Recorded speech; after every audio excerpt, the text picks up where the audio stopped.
Kakalapag ko ng pagkain sa mesa, ibinalot ni Bienan ang 4 pinakamasarap para sa hipag. Tahimik ako. Kakaserve ko pa lang ng pagkain sa mesa nang ang aking biyenan, nang walang anumang sabi-sabi, ay nagsimulang ilagay sa mga Tupperware ang 4 pinakamasasarap na putahe upang iuwi sa aking hipag. Hindi ako gumawa ng eskandalo. Tahimik ko na lamang itinapon ang natirang pagkain sa basurahan at pagkatapos ay gumawa ako ng isang bagay na nagpamutla sa kanila. Inaanyayahan ko ang lahat na subaybayan ang kwentong ito. 5 taon na ang nakalipas mula noong opisyal akong pumasok sa kasal na ito. Isang panahon na hindi naman ganoon kahaba sa buhay ng isang tao, ngunit sapat na upang ubusin ang lahat ng pag-asa at ligaya ng isang babae.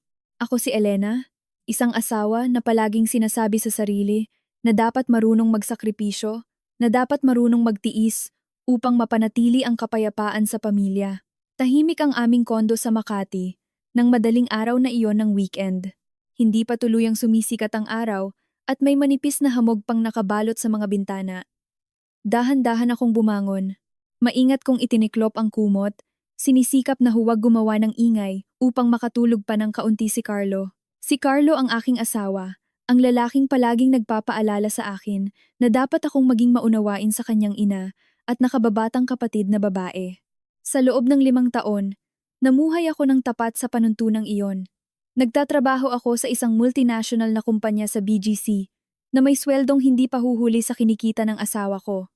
Sa katunayan, madalas ay mas malaki pa ang kinikita ko dahil sa mga bonus sa proyekto.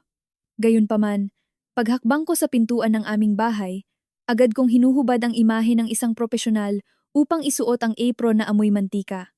Lahat ng gawaing bahay, mula sa pamamalengke, pagluluto, paglilinis, hanggang sa paglalaba, ay nakaatang sa aking mga balikat. Darating si Carlo galing trabaho, maliligo, at uupo na lang sa mesa. Simula nang pumanaw ang aking biyenang lalaki, lumipat na sa amin ang aking biyenang babae, si Mama Carmen. Para sa kanya, natural lang na ako ang umako ng lahat ng gawain sa bahay. Madalas niyang ipinapaalala sa akin na ang manugang, bilang ibang tao na pumasok sa pamilya, ay dapat hubugin upang matutunan ang mga patakaran ng bahay. Nang umagang iyon, napagpasyahan kong ipaghanda kaming lahat ng isang talagang masarap na salusalo. Matagal-tagal na rin mula nang magkasama-sama ang pamilya sa isang weekend. Kinuha ko ang aking eco bag at sumakay ng Grab papunta sa farmers market sa Cubao. Maingay at siksikan sa palengke tuwing umaga. Tawanan, kwentuhan, at tawaran. Lumapit ako sa aking suking tindera ng seafood at personal na pumili ng mga naglalakihang sugpo na kasing laki ng kamay at punong-puno ng laman, kasama pa ang higit sa 1 kilong buhay na alimango na napakasariwa. Tila tumatalon pa ang mga ito mula sa yelo. Pagkatapos sa seafood, dumaan ako sa meat section para bumili ng pinakamagandang hiwa ng imported Wagyu beef na balak kong lutuin bilang premium beef salpicao na may halong truffle mushroom sauce. Kinwenta ko sa isip ang nagastos ko ng umagang iyon. Nasa 8,000 piso ito perang galing sa sarili kong bulsa, katumbas ng ilang araw kong pagpapakahirap sa trabaho. Kailangan kong magpuyat sa mga proyekto at tiisin ang pressure mula sa mga mahihirap na kliyente para lang makuha ang bonus na iyon. Hindi ako nagrereklamo sa gastos. Umaasa lang ako na kapag inihain ko na ang pagkain ay magsasalo-salo ang pamilya nang masaya at mababawasan ang mga panlalait ng aking biyenan. Umaasa akong makakakain ng masarap ang asawa ko pagkatapos ng isang nakakapagod na linggo sa trabaho. Pagdating ko sa bahay, 8:00 na ng umaga. Hindi pa rin gising si Carlo. Si Mama Carmen naman ay kanina pagising. Nakadekwatro siya sa sofa sa sala, hawak ang remote ng TV at walang tigil sa paglipat ng channel para manood ng mga chismis at teleserye. Nakasuot siya ng duster na manipis at ang kanyang buhok ay nakapusod ng mahigpit. Nang makita niya akong pumasok na bitbit ang napakaraming supot, tiningnan niya lang ako mula ulo hanggang paa. Ibinaling niya muli ang ulo sa TV, bumubulong na nakakabagot daw ang mga palabas ngayon. Wala siyang anumang intensyong tumayo para tulungan akong maghiwa ng gulay o maghugas man lang ng plato.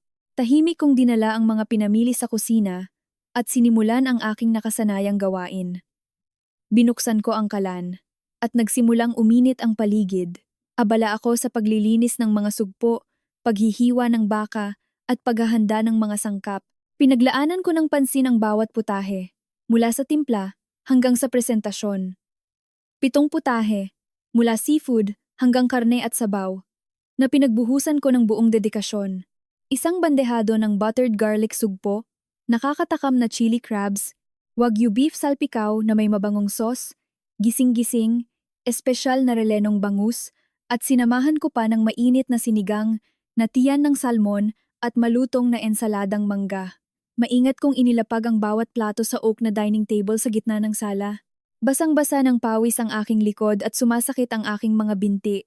Ngunit nang makita ko ang napakagandang hapagkainan, nakaramdam ako ng kaunting ginhawa. Pinunasan ko ng basahan ang mga patak ng sarsa sa gilid ng plato at naglagay ng 3 set ng kubyertos at baso na perpektong nakahanay. Sa isip ko, nakikita ko si Carlo na lalabas ng kwarto at masayang uupo sa mesa. Umaasa rin ako na ang aking biyenan, kahit gaano pa siya kasungit, ay mababawasan ang pagiging mapanghusga kapag nakita ang pinaghirapan kong pagkaing ito. Ang buhay ko, bilang manugang, ay hindi naging madali. Ang kondo na ito ay binili namin mula sa ipon naming dalawa, pero pakiramdam ko palagi ay isa lang akong nangungupahan. Palaging pinapaalalahanan ni Mama Carmen si Carlo na dapat nitong itago ng mabuti ang pera at huwag hayaang kontrolin ng asawa niya ang pananalapi. Walang habas niyang kinukuha ang mga binibili ko para sa bahay at inuuwi sa bahay ni Lara, ang nakababatang kapatid ni Carlo na nakatira sa kalapit na subdivision. Si Lara ang paborito ng kanyang mga mata. May sarili na itong pamilya, ngunit madalas itong pumunta sa bahay namin para mag-uwi ng pagkain o mangutang ng pera na kailanman ay hindi niya binabayaran. Sa tuwing susubukan kong magsalita, pinipigilan ako ni Carlo. Palagi niyang ipinagtatanggol ang kapatid. Sinasabing iisa lang ang kapatid niya at kung hindi niya ito tutulungan, sino ang tutulong? Ang mga salita niya ang bumubura sa lahat ng aking mga argumento. Pinili ko ang katahimikan upang mapanatili ang kapayapaan sa pamilya. Ang pagtitiis na ito sa loob ng 5 taon ay ginawa akong isang piping tao sa sarili kong tahanan. Habang tinitingnan ang malinis na mesa, sinabi ko sa sarili ko na magiging isang mapayapang araw ito, ngunit hindi ko inaasahan na ang pagkaing ito ang magiging huling patak na magpapapuno sa baso, nawawasak sa huling limitasyon ng aking pagtitimpi. Handa na ang pagkain. Ang amoy ng mga putahe ay kumalat sa buong sala at sa open kitchen ng kondo. Hinubad ko ang aking apron. Isinabit ito sa kawit, naghugas ng kamay, at lumabas sa sala para tawagin ang aking biyenan at si Carlo para kumain. Kalalabas lang ni Carlo sa kwarto, nag-uunat at humihikab habang may muta pa sa mata. Sumulyap siya ng mabilis sa mesa at dumiretso sa banyo para maghilamos at magsipilyo. Pinatay naman ng biyenan ko ang TV at dahan-dahang tumayo. Naglakad siya patungo sa mesa. Pinasadahan ng tingin ang 7 putaheng inihanda ko ng buong paghihirap sa buong umaga. Walang kahit anong salita ng papuri, walang ngiti, tumalikod siya at dumiretso sa mga cabinet sa kusina. May narinig akong ingay ng mga kinakalkal na gamit. Nakatayo lang ako sa tabi ng mesa, naguguluhan, hindi maintindihan kung ano ang hinahanap niya. Pagkaraan ng ilang sandali, bumalik siya bitbit ang 4 na malalaking Tupperware na may mahigpit na takip mga Tupperware na ginagamit ko para magtago ng pagkain sa refrigerator. Walang kagatol-gatol niyang binuksan ang mga takip ng lalagyan at inilinya ang mga ito sa mesa. Gamit ang isang malaking sandok, dumiretso siya sa bandehado ng buttered garlic sugpo. Kinuha niya ang pinakamalalaki at pinakamaganda at inilagay sa unang Tupperware. Sumunod ay ibinuhos niya ang halos lahat ng chili crabs sa ikalawa. Ang bandehado ng wagyu beef salpikaw ay mabilis na naubos habang inililipat niya ang malalambot na karne sa ikatlong lalagyan. Nagtira lang ng kaunting sarsa sa plato. Panghuli, inilagay niya ang halos buong relenong bangus sa ika-4 na Tupperware. Mabilis, sanay, at ganap na walang pakialam sa aking presensya ang kanyang mga galaw. Tila ako napako sa kinatatayuan ko. Parang tumigil ang utak ko ng isang saglit. Sinubukan kong ibuka ang bibig ko para tanungin kung ano ang ginagawa niya. Isinara niya ang 4 na Tupperware. Ipinatong ito ng patong-patong at lumingon sa akin na may pagwawalang bahala. Nagsalita siya sa isang monotonous na tono, walang kahit anong pagsisisi. Pumayat si Lara lately. Iuuwi ko to sa kanya para makakain naman siya ng maayos. Kayo na lang ang kumain nung ensalada at nung sinigang. Mas magaan sa tiyan yun. Masama ang masyadong maraming karne at seafood. May tira pa naman doon. Nagtatrabaho kayo at may pera. Pwede kayong bumili ng marami kapag gusto nyo. Yung hipag mo, nasa bahay lang, at nag-aalaga ng mga bata. Saan siya kukuha ng pera para makakain ng masarap? Iuuwi ko na to habang nandito ako. Huwag ka nang umangal. Pagkasabi nito, humarap siya sa eco bag at inilagay ang mga Tupperware, saka naglakad papunta sa pinto kung saan nakalagay ang kanyang mga sapatos panlakad. Sa malaking hapagkainan, 3 bagay na lang ang natira. Ang mangkok ng sinigang, ang ensaladang mangga, at ilang piraso ng gising-gising na nalaglag sa plato. Ang 8,000 pisong pagkain na pinagbuhusan ko ng buong puso mula pa madaling araw, nagpawis sa mainit na kusina sa loob ng 3 oras, ay naging mga kaawa-awang tira-tira. Ang aking pagod, pawis, at perang galing sa aking pinaghirapan, lahat iyon ay itinuring niyang parang basura. Ang lahat ng inipon kong pagkabigo sa loob ng 5 taon ay biglang sumabog sa aking dibdib. Naalala ko ang mga pagkakataong pumupunta si Lara sa bahay, binubuksan ang aking vanity table ng walang paalam at kinukuha ang aking mga mamahaling MAC at Dior na makeup at pabango.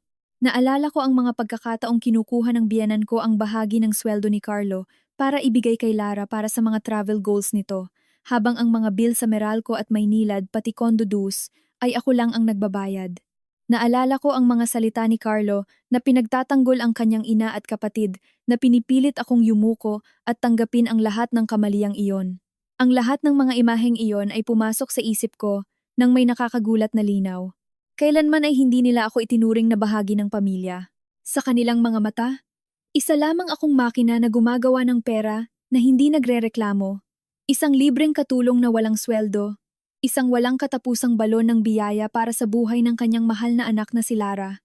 Handang isantabi ng aking biyenan ang kahit na anong respeto para sa pagod ng kanyang manugang, masunod lang ang kanyang bulag na pagpapalayaw sa kanyang anak. Kinuha niya ang 4 na pinakamaganda at pinakamahal na putahe na nag-iwan sa akin ng tahasang pagtapak sa aking dignidad at kabaitan. Habang nakatingin sa mga tirang pagkaing naiwan sa mesa, ang huling hibla ng pasensya sa aking pagkatao ay nadurog sa isang iglap. Hindi sumabog ang galit ko sa mga sigaw. Bumaon ito ng malalim sa aking kalooban. Pinapatay ang anumang huling sinag ng pag-asa para magkaayos pa kami. Napakatahimik ng paligid na naririnig ko ang pagbukas ni Carlo ng gripo sa banyo. Hindi ako umiyak. Walang kahit isang patak ng luha ang bumagsak. Dati-rati, pumapasok ako sa kwarto, sinasara ang pinto, at umiiyak sa unan para maglabas ng sama ng loob. Niloloko ang sarili ko na magiging maayos din ang lahat kinabukasan. Ngunit ngayon, ayaw ko nang lokohin ang sarili ko kahit isang segundo pa. Dahan-dahan akong naglakad patungo sa mesa. Iniunat ang kamay at kinuha ang mangkok ng ensalada. Walang pag-aalinlangan, dumiretso ako sa kanto ng kusina, binuksan ang takip ng basurahan at ibinuhos doon ang buong sariwang ensalada. Ang tunog ng pagkaing bumabagsak sa ilalim ng walang lamang basurahan ay malinaw na umalingaw-ngaw. Kung ang mga mamahaling sugpo o wagyu beef ay nasa mesa pa, ganoon din ang mangyayari sa kanila, pero ngayon mga gulay na lang ang natira. Itinapon ko ang lahat nang walang nararamdamang panghihinayang. Sumunod ay ang sinigang. Ang malinamnam na sabaw ay nawala sa kanal ng lababo habang binubuksan ko ang gripo para tuluyang maanod ang lahat. Ang aking biyenan, nakasusuot lang ng sapatos at pasingit na sana palabas, ay narinig ang ingay. Lumingon siya at nasaksihan ang buo kong determinadong aksyon. Nag-iba ang kulay ng mukha niya. Agad-agad. Binitawan niya ang bitbit na eco bag sa lapag at sumugod sa kusina na parang bagyo. Nagsimula siyang magkumpas ng kamay. Pinupuna ako sa pagiging isang babaeng hindi marunong mag-alaga sa pamilya. Idinawit niya ang aking mga magulang para kutyain sila. Sinasabing hindi raw alam ng mga magulang ko kung paano palakihin ang kanilang anak, kaya lumaking suwail na tao na tulad ko. Dinuro niya ng direkta ang mukha ko gamit ang kanyang hintuturo, habang nanginginig ang boses sa galit. Anong klaseng ugali yan? Babaeng maaksaya! Maninira! Malas ang bahay na to dahil nag-uwi ng manugang na katulad mo. Maayos na pagkain. Itatapon mo para hamunin ako, ha? Walang hiya, walang modo. Nanatili akong nakatayo ng tuwid sa harap ng nakamamatay na tingin ng aking biyenan, walang takot, at wala rin ang nakasanayang pagsunod. Tiningnan ko siya gamit ang pinakamalamig na mga mata na hindi ko pa ipinakita kailanman at nagbitaw ng isang kalmadong pangungusap. Kung walang kakain, itatapon ko. Para saan pati iwan yan dyan para lang dumihan ng mesa? Pagkasabi nito, ibinaba ko ang walang lamang mangkok sa counter, tumalikod, at dumiretso papunta sa kwarto. Tila hindi makapaniwala ang biyenan ko sa kanyang narinig. Natigilan siya ng ilang segundo, at pagkatapos ay nagsimulang sumigaw at gumawa ng eskandalo. Hinampas niya ang dining table habang isinusumpa ako sa pagiging isang walang kwentang manugang na sumasagot sa biyenan. Nabulabog si Carlo sa ingay. Patakbong lumabas ng banyo na may mga naiwan pang shaving cream sa mukha. Nang makita niya ang kanyang ina na umiiyak at nagdadabog sa gitna ng sala at ang basurahan na puno ng bagong lutong pagkain, sumigaw si Carlo, "Elena!" Ngunit pumasok na ako sa kwarto at ikinandado ang pinto. Ang lahat ng magulong tunog sa labas ay ganap na naharang ng makapal na kahoy na pinto. Nakatayo sa gitna ng kwartong puno ng aming mga gamit, nakaramdam ako ng kakaibang linaw sa aking isipan. Ang kahinaan ng nakalipas na 5 taon ay itinapon ko na sa basurahan kasama ng ensaladang iyon. Wala akong nararamdamang pagkakadikit. Wala akong nararamdamang awa. Ang dulo ng sakit ay hindi luha, kundi ang pagkaubos ng emosyon. Ganoon ako ngayon. Isang ganap na kalamigan ang bumalot sa lahat ng aking iniisip. Napagtanto kong hindi ako kabilang sa bahay na ito. Ang 15 milyong pisong kondo na ito bagamat ang malaking bahagi ng pera ay nagmula sa aking pawis at luha ay isa lamang hawla na nakakulong sa aking kabataan at pagpapahalaga sa sarili.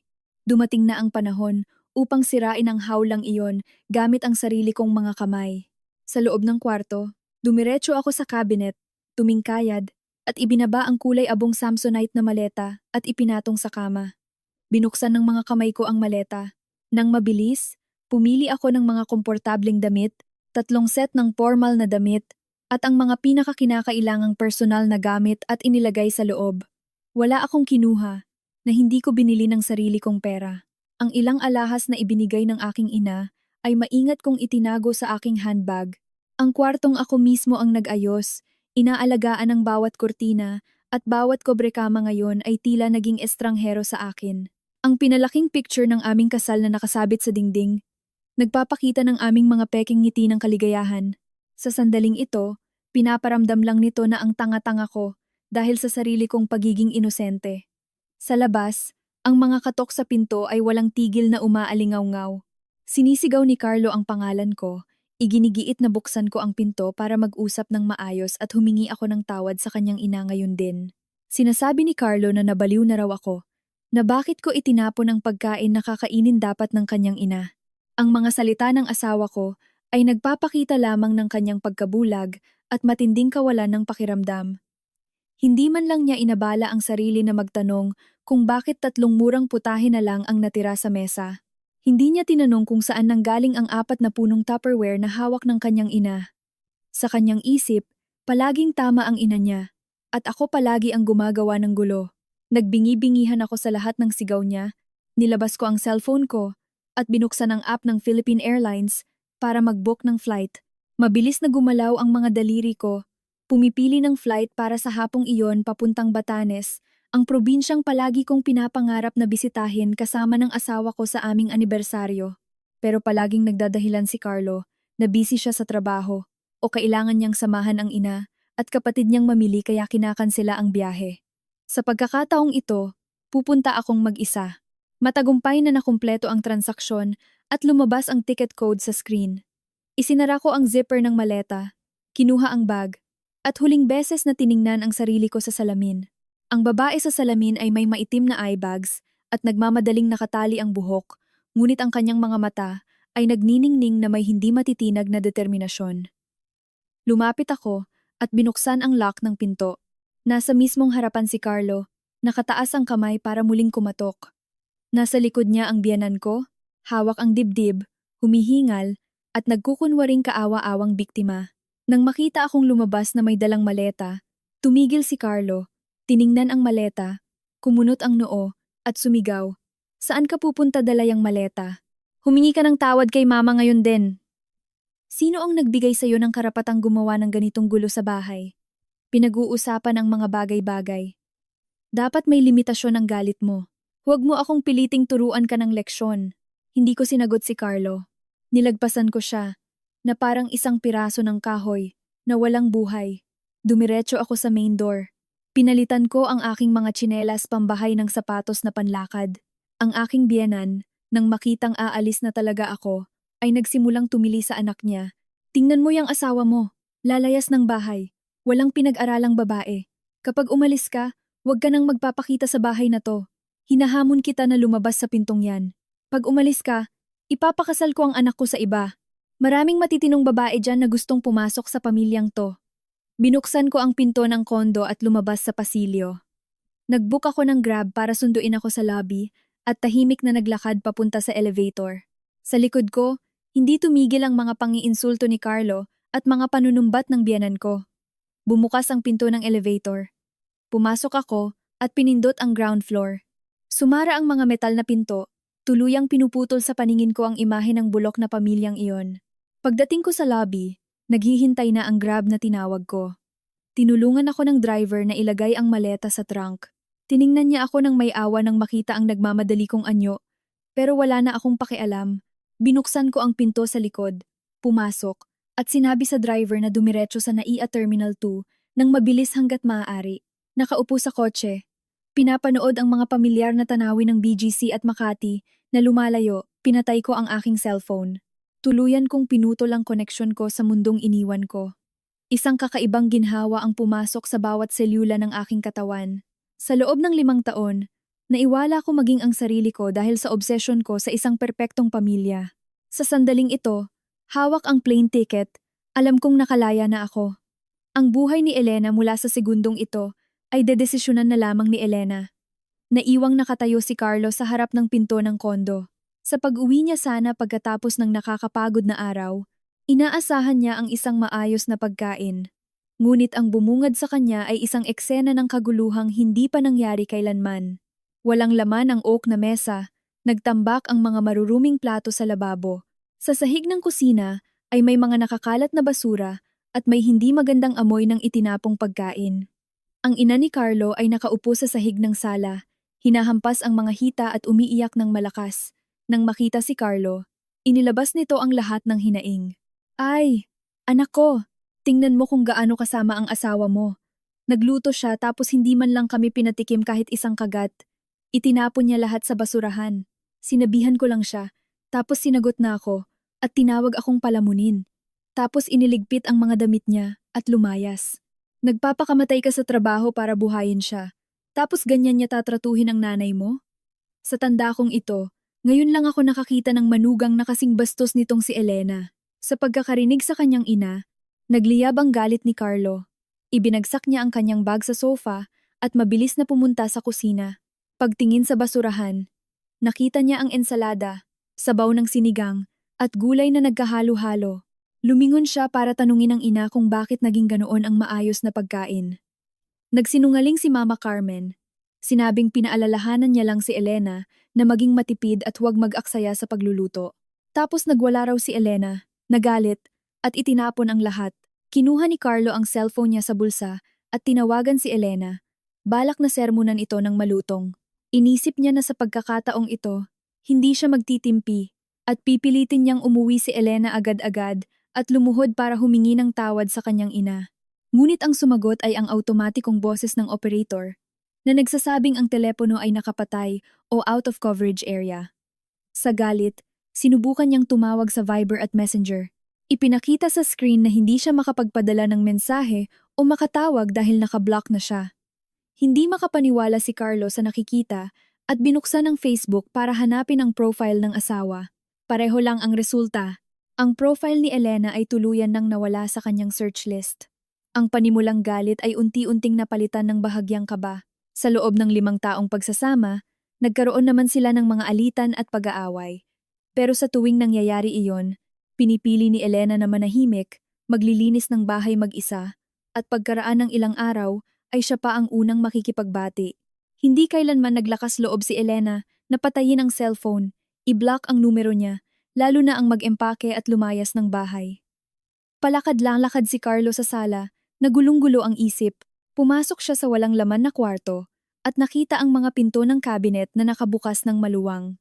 Wala na roon ang mga damit panlakad at mga personal na gamit ni Elena. Pagkakita sa kanyang ina na patuloy pa rin sa pag-iyak at pag-ungol, nakaramdam si Carlo ng tumitinding pagkabalisa. Nang litong-lito na si Carlo, tumunog ang telepono. Si Lara iyon. Sinagot ni Carlo, at bago pa man siya makapagsalita, umalingaw-ngaw na ang matinis na boses ni Lara na humihingi ng pera. Gusto raw bumili ni Lara ng bagong designer bag na nagkakahalaga ng 60,000 piso para sa isang kasal na pupuntahan niya sa weekend at pinapapasa niya si Carlo ng urgent via online transfer.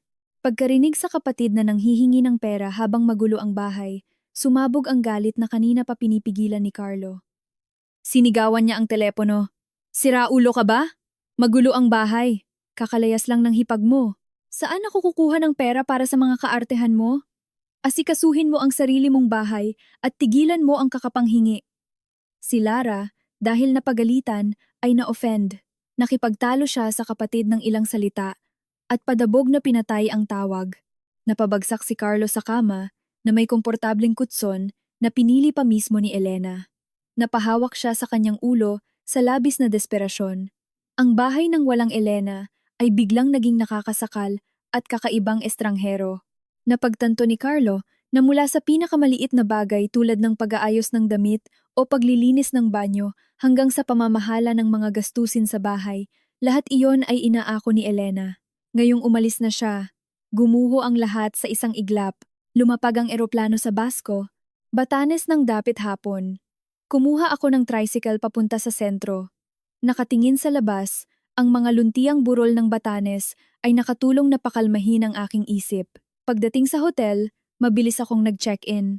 Ang kwartong naibuk ko ay may maliit na balkonahe na nakaharap sa dagat, payapa, malinis, at may bahagyang amoy ng lemongrass ang lugar. Nahiga ako sa napakalinis na puting kama. Ipinikit ko ang aking mga mata na wala ang ingay ng TV ng aking biyenan, wala ang walang tigil na reklamo ni Carlo. Sa unang pagkakataon sa loob ng 5 taon, naramdaman ko ng buo ang kalayaan. Ang mga alaala ng 5 taon ng aking kabataan ay bumalik sa aking isipan na parang slow motion na pelikula. Naalala ko ang unang araw ko bilang manugang. Ginising ako ng biyenan ko ng 6:00 ng umaga, pinilit akong maghanda ng kumpletong almusal para sa buong pamilya. Sabi niya, patakaran daw na ang bagong manugang ay dapat marunong magsilbi sa pamilya ng asawa. Masunurin akong sumunod. Nagtatrabaho sa kusina habang siya at si Carlo ay mahimbing na natutulog hanggang sa tumaas ang sikat ng araw. Naalala ko noong bumisita si Lara. Kaswal na pumasok sa aming kwarto, hinalungkat ang aking vanity table, at kinuha ang mamahaling lipstick na kakabili ko lang mula sa unang sweldo ko pagkatapos ma-promote. Nang madiskubre ko ito at hiningi pabalik, ang kapal ng mukha ni Lara na sabihin na dahil kumikita naman ng malaki ang hipag niya, hindi na raw dapat magdamot ng isang lipstick. Nandoon mismo si Carlo, at hindi man lang niya ako ipinagtanggol, kahit isang salita, minaliit pa niya ang issue. Sinabing lipstick lang naman daw iyon. Ibigay ko na lang sa kapatid niya para tahimik na ang bahay. Ang pagbibigay ko ay lalo lamang nagpalaki sa walang hanggang kasakiman ng mag-ina. Palaging sinasabihan ng biyenan ko si Carlo na ibigay sa kanya ang buong sweldo para maitago daw. Ang dahilan ay para hindi raw iuwi ng asawa ang pera sa pamilya nito. Samantala, lahat ng gastusin sa bahay, kuryente, tubig, araw-araw na pagkain, pati na mga kasangkapan ay naiwan sa aking mga balikat. Noong gustong magbukas ng milk tea shop ni Lara, palihim na kumuha ng halos 120,000 piso ang biyenan ko mula sa ipon ni Carlo at ibinigay sa kanya. Nalugi ang shop at umutang na naman si Lara ng 450,000 piso pang down payment sa kotse, nangangakong babayaran sa susunod na buwan, pero kailanman ay hindi na narinig muli. Sa tuwing ibibida ko ang tungkol sa pera, gagamitin ng biyenan ko ang taktika ng pag-iyak at pagpapakunwaring may sakit. Palagi akong sinusumbatan ni Carlo na masyado raw akong kwentador pagdating sa pamilya niya. Sabi niya, iisa lang ang nanay at kapatid niya, at kung hindi siya mag-aalaga sa kanila, sino ang gagawa? Inisip ko noon na kayang baguhin ng pag-ibig ang lahat, na ang sakripisyo ay masusuklian ng isang masayang tahanan, pero sobrang mali ako. Napagtanto kong pinahihirapan ko lang ang sarili ko. Isinusuko ang karapatang maging tao na iginagalang at minamahal. Hindi nila ako itinuring na asawa o manugang, tiningnan lang nila akong kapaki-pakinabang na kasangkapan. Nagdesisyon akong tapusin ang walang kwentang paghihirap na ito. Sapat na ang 5 taong sinayang na kabataan. Dumating na ang oras para bawiin ang kung ano ang sa akin. Ang unang umaga sa Batanes ay tunay na nagbigay sa akin ng pakiramdam ng muling pagsilang. Gumising ako ng 8:00, tato ng umaga, isang luho para sa isang manugang na katulad ko. Hindi ko kailangang magmadaling magbihis para pumunta sa palengke o mag-alala kung ano ang lulutuin para masunod ang mapiling panlasa ng aking biyenan. Lumabas ako sa balkonahe. Huminga ako ng malalim ng sariwa at malinis na hangin mula sa dagat. Pumili ako ng magaang mabulaklak na damit. Nagsuot ako ng manipis na cardigan at naglagay ng kaunting pulang lipstick. Pagtingin ko sa salamin, nakita kong mas maaliwalas na ang mukha ko at tila nawala ang mga linya ng pag-aalala. Tahimik akong naglakad sa tabing dagat, pinagmamasdan ang tanawin. Pumasok ako sa isang maaliwalas na cafe, umorder ako ng kape at croissant. Napakasarap ng lasa. Nasiyahan ako sa bawat higop at bawat kagat nang walang patuloy na takot na husgahan dahil sa paggastos ng pera. Pagkatapos ng payapang almusal, bumalik ako sa kwarto ng hotel. Inilabas ko ang aking tablet at sinimulang ayusin ang aking mga personal na gawain. Binuksan ko ang bank app ko at nag-login sa lahat ng aking accounts. Maingat kong kinuha ang mga detalyadong bank statements ng nakalipas na 5 taon. Hindi nagsisinungaling ang mga numero. Mula sa malaking halagang ibinigay ko pambili ng kondo na nagkakahalaga ng 15 milyong piso hanggang sa mga maliliit na transfers kay Carlo, sa aking biyenan, at maging ang mga direktang pautang kay Lara. Lahat iyon ay malinaw na nakatala. Na-save ko ang mga statements na ito sa magkakahiwalay na folder. Pagkatapos, nag-message ako sa matalik kong kaibigan na isang family lawyer, si Sophie. Ipinaliwanag ko ng maikli ang aking sitwasyon.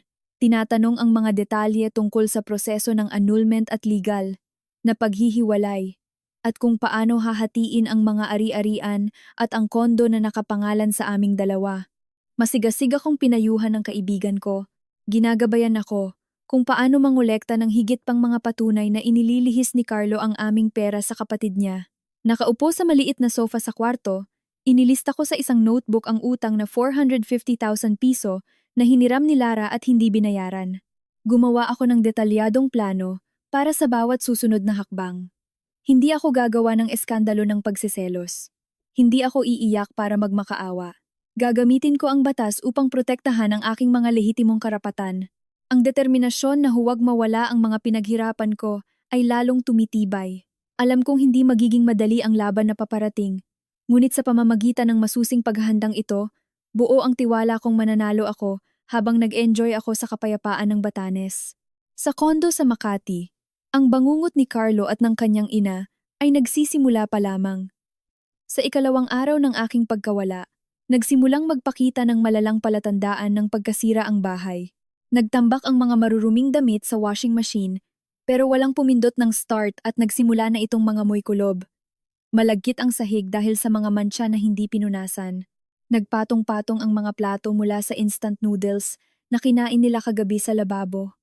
Nagsimula nang magliparan ang mga langaw. Sanay ang biyanan ko na bumangon na handa na ang almusal sa mesa. Ngayon, kailangan na niyang pumasok sa kusina ng mag-isa. Binuksan niya ang ref at naghalungkat, pero wala siyang nahanap na makakain bukod sa ilang itlog at lantang gulay. Maagang umalis si Carlo papuntang trabaho at walang naiwang pera pambili ng pagkain. Naisip ng biyanan ko na mag-order na lang sa GrabFood, pero nang buksan niya ang app at makita ang presyo pati ang delivery fee, nang hinayang siya at mabilis na isinara ito. Sa huli, napilitan siyang magsaing ng kanin at maglaga ng 2 itlog para lang makaraos. Tanghaling tapat, dumating si Lara kasama ang 2 niyang maliliit na anak. May balak na kumain ng libre at masarap tulad ng nakasanayan. Pagpasok pa lang, napakunot ang ilong ni Lara at tinakpan ng bibig, nagrereklamong mabaho ang bahay at magulo. Sumilip siya sa kusina at nang makitang ang pagkain ay kanin lang, nilagang itlog at kaunting toyo, kumunot ang noo niya at sinumbatan ang kanyang ina. "Ma, anong nangyari? Dinala ko ang mga bata dito para kumain tapos ito ang ipapakain nyo? Nasaan ang hipag ko? Bakit ang dumi-dumi ng bahay? Parang kulungan ng baboy. Wala man lang naglilinis." Tawagan niyo nga si Elena para umuwi at maglinis dito agad. Hindi ko kaya ang amoy. Si Mama Carmen, na masama na nga ang loob dahil napilitang magluto, Nang marinig ang reklamo ng pinalalayaw niyang anak, ay sumabog at pinagalitan ito. Sinabi niya kay Lara na nag-empake at naglayas ang hipag nito kahapon. Matanda na ako at may sakit. Paano ko kayo pagsisilbihan at lilinisin palagi? Kung magaling ka, mag-ipit ka ng buhok at maglinis ka ng bahay. Ipagluto mo ang nanay mo. Pumupunta ka lang dito para makikain ng libre tapos magrereklamo ka pa. Si Lara, na sanay palayawin, ay hindi pa kailanman napagalitan ng ganoon katindi ng kanyang ina. Na-offend siya, hinatak ang dalawang anak, at tumalikod papunta sa pinto, hindi nakalimutang mag-iwan ng sarkastikong komento. Walang kwenta talaga si kuya. Hindi marunong magkontrol ng asawa. Hinayaan pang umakyat sa ulo niya. Nang hapong iyon, umuwi si Carlo na pagod mula sa isang nakaka-stress na araw sa trabaho. Ang naghihintay sa kanya ay hindi isang mainit na hapunan at maayos na bahay, kundi isang mabahong gulo at ang walang tigil na reklamo ng kanyang ina. Ibinaba ni Carlo ang kanyang ulo sa dining table. Napagtanto niya na ang komportableng buhay na naranasan niya hanggang ngayon ay tuluyan nang nagtapos. Kinaumagahan, gumising si Carlo na sobrang walang gana. Walang tigil sa pagtunog ang alarm clock, pero wala siyang enerhiya na bumangon mula sa kama nang wala ang kamay na nag-aalaga sa kanya. Ang araw-araw na gawain ni Carlo ay ganap na nagulo. Kinaladkad niya ang kanyang mabigat na katawan patungo sa banyo at nalamang naubos na pala ang toothpaste kagabi. Walang laman na rin ang bote ng shampoo. Sa inis, itinapon ni Carlo ang plastik na bote sa basurahan at naghilamos na lang gamit ang tubig. Pagbalik sa kwarto, binuksan niya ang cabinet para maghanap ng isusuot sa trabaho. Karaniwan, ang kanyang mga long sleeves ay plansado at maayos na nakasabit ayon sa kulay salamat kay Elena, at ang mga slacks ay nakatiklop ng may perpektong linya. Ngunit ngayon, isang lukot na light blue na polo na lang ang natira na amoy kulob pa dahil itinago ng hindi pa lubusang tuyo. Kinuha niya ang polo at sinubukang unatin ang mga gusot gamit ang kamay, pero walang nangyari. Sinuot ni Carlo ang lukot na damit, nagmamadaling isinuot ang maalikabok na sapatos, at lumabas ng pinto. Tumakbo siya pababa sa Pito 11 sa kanto, bumili ng nakabalot na sandwich, at kinain iyon habang naglalakad para hindi malate sa pag-time-in. Pagdating sa opisina, ang dugyot na itsura ni Carlo ay agad na umakyat sa mga mapang-awang tingin ng kanyang mga katrabaho. Sa meeting ng sales department ng umagang iyon, palaging wala sa sarili si Carlo at ang monthly sales report na ipinasa niya sa kanyang boss ay may malalaking pagkakamali sa datos. Inihampas ng department head ang folder sa mesa, direktang dinuro si Carlo, at pinagsabihan ng matindi sa harap ng lahat ng empleyado.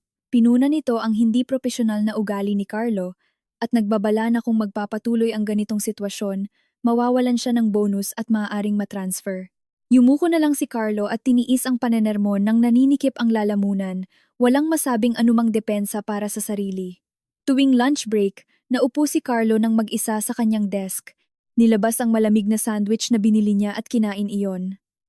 Habang inunguya ang tuyong tinapay, naalala ni Carlo ang mga baon na maingat na inihahanda ni Elena araw-araw. Palaging mainit ang pagkain sa magandang thermal lunchbox. Palaging nag-iiba ang menu na may gulay at prutas bilang dessert. Madalas siyang sabihan ng mga katrabaho na swerte siya dahil may asawa siyang kumikita na ng pera ay masipag pa sa bahay. Sa mga pagkakataong iyon, palaging ipinagmamalaki ni Carlo ang sarili. Iniisip na natural lang na alagaan ng isang babae ang kanyang asawa. Ngayon, naiintindihan na niya kung gaano kahalaga ang bagay na itinuring niyang natural lang. Habang malalim ang iniisip, nag-vibrate ang telepono ni Carlo. Sunod-sunod na mensahe mula kay Lara. Minamadali siyang i-transfer ang 60,000 piso para sa bag. Gumamit si Lara ng mga salitang nanunumbat at galit, sinasabing lahat ng kaibigan niya ay naka-designer bag. Tapos siya na kapatid ng isang sales manager ay pupunta sa kasal na may dalang lumang bag. Nang mabasa ang mga mensahe ng kapatid, sumabog ang galit ni Carlo nang walang kontrol. Binuksan niya ang bank app at nakitang ilang daang piso na lang ang natitira sa balanse niya. Ibinigay niya sa kanyang ina ang sweldo niya noong nakaraang buwan gaya ng nakasanayan at ang mga bill sa kuryente, tubig at kondodues ay nagsidatingan sa kanyang telepono dahil hindi na si Elena ang nag-asikaso. Kinwenta ni Carlo sa isip ang mga kailangang bayaran at umaabot ito ng ilang libong piso kada buwan. Hanggang ngayon, palaging iniisip ni Carlo na sapat ang sweldo niya para buhayin ang buong pamilya. Hindi niya kailanman napansin ang pagtaas ng presyo ng kuryente at tubig o ang gastos sa pagkain na tumataas araw-araw. Ang lahat ng pasaning pinansyal na iyon ay tahimik na pinapasan ni Elena gamit ang sariling pera.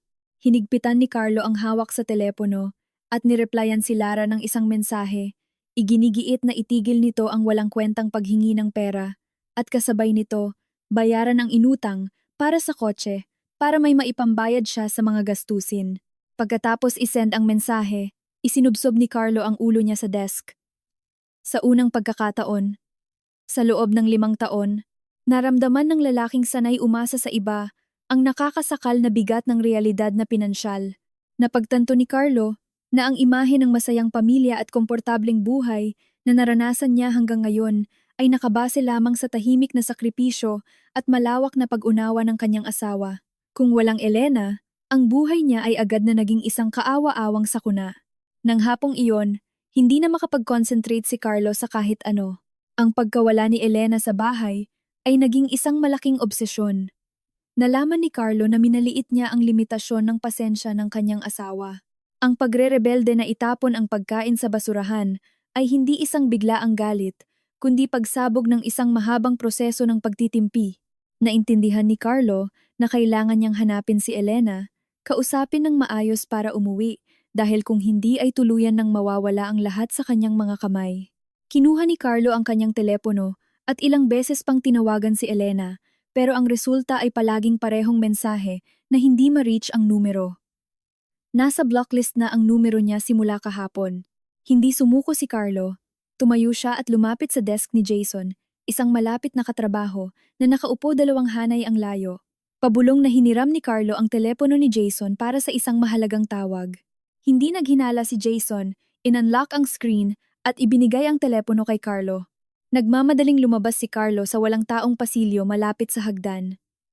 Nanginginig siyang nagdial ng mga numerong sa ulo niya. Regular na tumunog ang ringing tone. Mabilis ang tibok ng puso ni Carlo sa kanyang dibdib. Pinraktis niya sa isip ang mga sasabihing paghingi ng tawad, balak na magsorry kay Elena, mangako na pagsasabihan ng ina na huwag masyadong maging mahigpit at papayuhan siyang umuwi na agad para ayusin ang lahat. Kung sasagot si Elena, naniniwala si Carlo na mapapakalma niya ang sitwasyon. Sa kabilang linya, may sumagot pagkatapos ng ika-4 na ring. Ang pamilyar na boses ni Elena ay malinaw, pero walang kahit anong emosyon. Isang maikling salita lang ang sinabi para kumpirmahin kung sino ang tumatawag. Hello! Pagkarinig sa boses ng asawa, kumapit si Carlo dito na parang taong nalulunod na nakakita ng salbabida at nagpakawala ng sunod-sunod na palusot na may halong malumanay na panunumbat. Elena! Si Carlo to! Nasaan ka? Bakit mo blina-block lahat ng numbers ko? Alam mo bang ang gulo-gulo ng bahay? May sakit si mama sa bahay. Dapat may limitasyon ang galit mo. Bibili ka ng tiket tapos kung saan-saan ka pupunta. Pag napagod ka nakaka-travel, umuwi ka na. Papalagpasin ko na yung ginawa mo nung isang araw. Pinag-uusapan ng maayos ng mag-asawa ang problema. Nagsalita si Carlo ng walang tigil. Inaakalang makikinig si Elena ng tahimik at pagkatapos ay iiyak tulad ng dati. Ngunit ang sagot ay isang nakakabinging katahimikan sa kabilang linya. Hindi siya inistorbo ni Elena o binigyang katwiran ang kanyang mga aksyon. Hinayaan niyang tapusin ni Carlo ang pangungusap. Naghintay siya ng 2 segundo para tuluyang tumahimik at saka dahan-dahang nagsalita. Ang tono ni Elena ay matalim at malinaw sa bawat salita. Carlo, maling tao ang tinawagan mo. Nag-resign na ang libreng katulong sa bahay niyo. Ihanda mo na ang mga papeles. Magkita tayo sa korte. Natigilan si Carlo. Nanigas ang buong katawan, na parang binuhusan ng isang balde ng yelo sa gitna ng taglamig. Masyadong matalim ang mga salita ni Elena. Walang anumang senyales ng pansamantalang galit. Si Carlo, dahil sa takot, ay kumapit ng mahigpit sa telepono, nagsisimula ng mabasag ang boses dahil sa kaba. Elena, anong mga kalokohan niyang sinasabi mo? Anong korte? Dahil lang sa pagkain. Gusto mo nang makipaghiwalay? Nababaliw ka na ba? Pag-isipan mo nga yan. Bakit mo palalakihin ang isang maliit na bagay? Sinubukan ni Carlo na taasan ang boses para manakot. Umaasang tinatakot lang din siya ni Elena. Pero walang pakialam si Elena sa pagkataranta ng asawa niya. Hindi na siya nag-abalang makipagtalo pa ng kahit isang salita. Ang tunog ng pagkababa ng telepono ay umalingaw-ngaw ng malamig, pumuputol sa anumang marupok na pag-asa ni Carlo. Nagmamadali siyang tumawag muli sa numerong iyon, ngunit ang sagot na lang ay ang mensahe ng operator na busy ang linya. Nablock na rin ni Elena ang numero ni Jason pagkatapos mismo ng tawag. Tila naging bato si Carlo sa pasilyo ng opisina habang nakalaylay ang telepono sa kanyang kamay. Nakatitig siya sa kulay abong pader sa harap niya, naganap na blanko ang isip. Ang deklarasyon ni Elena na maghanda ng mga papeles para sa korte ay umuulit sa kanyang ulo na parang hatol ng habambuhay na pagkakakulong. Palaging iniisip ni Carlo na si Elena ay isang tradisyonal na babae na mas pinapahalagahan ang pamilya kaysa sa sariling buhay at hindi kailanman maglalakas loob na simulan ang usapin tungkol sa hiwalayan. Ang labis na kumpiyansang iyon ang bumulag sa kanya. Pumigil na makita niyang kani-kanina lang ay winasak niya gamit ang sarili niyang mga kamay ang pinakamatibay na haligi ng kanyang buhay. Ang unang komunikasyon pagkatapos ng insidente ay hindi nagdala ng pagkakasundo kundi naging abiso ng pagtatapos ng isang bulok na kasal. Ang 4 na araw sa Batanes ay naging pinakamahalagang panahon para sa akin sa nakalipas na 5 taon. Walang mga nagmamadaling tawag para magluto. Walang mapanghusga at mapanuring mga tingin. Gumawa ako ng detalyadong plano para sa bago kong buhay. Sunod-sunod, malinaw at determinado, kinontak ko ang isang ahente ng real estate sa Metro Manila at pinakiusapan silang maghanap agad ng fully furnished na studio unit na may magandang security at malapit sa sentro ng syudad. Ang lahat ng transaksyon ay ginawa online nang mabilis at madali gamit ang perang inipon ko sa hiwalay kong account. Pagbalik ko sa Maynila kinagabihan, hindi na ako sumakay ng Grab, pabalik sa 15 milyong pisong kondo. Pinakiusapan ko ang driver na ihatid ako sa address ng bagong studio na nirentahan ko sa Kapitolyo, Pasig. Ang studio ay may 35 square meters, pinalamutian ng minimalist na estilo na may puti at modernong kulay. Kahit maliit, nagbibigay ito sa akin ng pakiramdam ng kaligtasan at pagmamay-ari. Inayos ko ang mga damit sa cabinet, bumili ng ilang maliliit na halaman para ilagay sa gilid ng bintana, at opisyal na sinimulan ang buhay ko bilang isang malayang single na babae. Kinabukasan, pumasok ako sa kumpanya na may ganap na bagong hitsura. Ipinagupit ko ang mahaba at sirang buhok ko na palaging nakapusod lang noon gamit ang goma at pinalitan ito ng isang makabagong bob cut. Kinulayan ito ng light brown na nagpaaliwalas sa mukha ko. Nakasuot ako ng eleganteng beige na damit na pinatungan ng fitted na blazer at matataas na takong na nagpapakita ng hugis ng katawan ko. Isang magaan na makeup ang ganap na nagtago sa mga eye bags ng pagkapagod. Nang pumasok ako sa opisina, nagkumpulan ng mga katrabaho ko para purihin ako. Sabi nila, mukha raw akong bumata ng 10 taon. Ang aking kumpiyansa ay nagniningning. Malayong malayo sa maputla at sunod-sunurang anyo ko dati. Ang pagbabago ng hitsura ko ay may kasamang pag-arangkada sa trabaho nang wala na ang pasanin ng pamamalengke, pagluluto, paglalaba, at pagsisilbi sa pamilya ng asawa ko. Ibinuhos ko ang buo kong enerhiya sa isang communication project na matagal nang natigil sa kumpanya. Kumuha ako ng inisyatiba na hilingin sa boss na aprobahan ang isang bagong plano at direktang nakipag-meeting sa mga mahahalagang kliyente. Ang husay ko sa pagsasalita, ang aking profesional na estilo, at ang maingat kong paghahanda ay lubusang kumumbinsi sa maselang direktor ng kumpanyang kapartner namin. Isang malaking kontrata ang napirmahan na nagbigay sa akin ng napakalaking komisyon. Pinuri ako ng boss sa harap ng buong kumpanya at nangakong ipopromote ako bilang department head sa susunod na quarter. Namulaklak ng husto ang aking karera, kasabay ng paraan kung paano ko nabawi ang aking dangal. Habang abala ako sa aking bagong tagumpay, sinimulan ni Carlo ang sunod-sunod na araw ng desperadong paghahanap sa akin. Tinanong niya ang mga malalapit kong kaibigan, tinawagan pa ang mga magulang ko sa probinsya, pero nabalaan ko na ang aking mga magulang at mahigpit nilang sinabi na wala silang alam dahil hindi nila alam ang bago kong tirahan. Bumagsak si Carlo sa pagbabantay sa pinto ng aming office building sa BGC. Paglabas mula sa trabaho, naglakad ako sa lobby kasama ang isang grupo ng mga katrabaho. Paglabas pa lang ng revolving door, namukhaan ko agad si Carlo na nakatayo, naninigarilyo sa tabi ng isang haligi ng bato. Nakasuot siya ng lukot na damit, hindi nakapag-ahit ng ilang araw, at lubog ang mga mata dahil sa puyat. Nang makita niya akong lumabas na may maganda at nakakabighaning anyo, natigilan si Carlo ng ilang segundo. Hindi makapaniwala sa nakikita. Ang babaeng nagtatrabaho mula umaga hanggang gabi na palaging nasa bahay. Ngayon ay nagniningning ng husto isang kabuuang kabaligtaran sa sarili niyang kaawa-awang sitwasyon. Nagmamadaling pinatay ni Carlo ang sigarilyo at mabilis na lumapit sa akin. Sinubukan niyang hawakan ang braso ko, tinatawag ang pangalan ko na may nagmamakaawang tono. Elena, ako to. Saan ka ba nagsusuot nitong mga nakaraang araw? Patawarin mo na ko. Ang gulo-gulo na sa bahay. Umuwi ka na sa atin. Pwede nating ayusin to ng paunti-unti. Kalmado akong umatras ng isang hakbang. Iniiwasang mahawakan ni Carlo. Lumingon ako, ngumiti, at nagpaalam sa mga katrabaho ko. Sinabing may personal lang akong aayusin. Nang kami na lang ang naiwang magkaharap, tiningnan ko ng diretso sa mga mata si Carlo. Hindi nag-atubili ang mga tingin ko. Pinanatili ko ang ligtas na distansya at malamig na nagsalita. Sinabi ko na sayo, nang malinaw sa telepono. Anumang komunikasyon ngayon ay tungkol na lang sa legal na proseso. Wala na akong bahay na uuwian. Huwag kang gumawa ng eskandalo dito sa trabaho ko, kundi ipapahuli kita sa guard. Pagkasabi nito, determinadong tumalikod ako at dumiretso papunta sa Grab, nakakarating lang. Sinubukan akong sundan ni Carlo, pero ang pagbusina ng mga sasakyan noong rush hour ay humarang sa daan niya. Nakaupo sa kotse, nakatingin sa rearview mirror.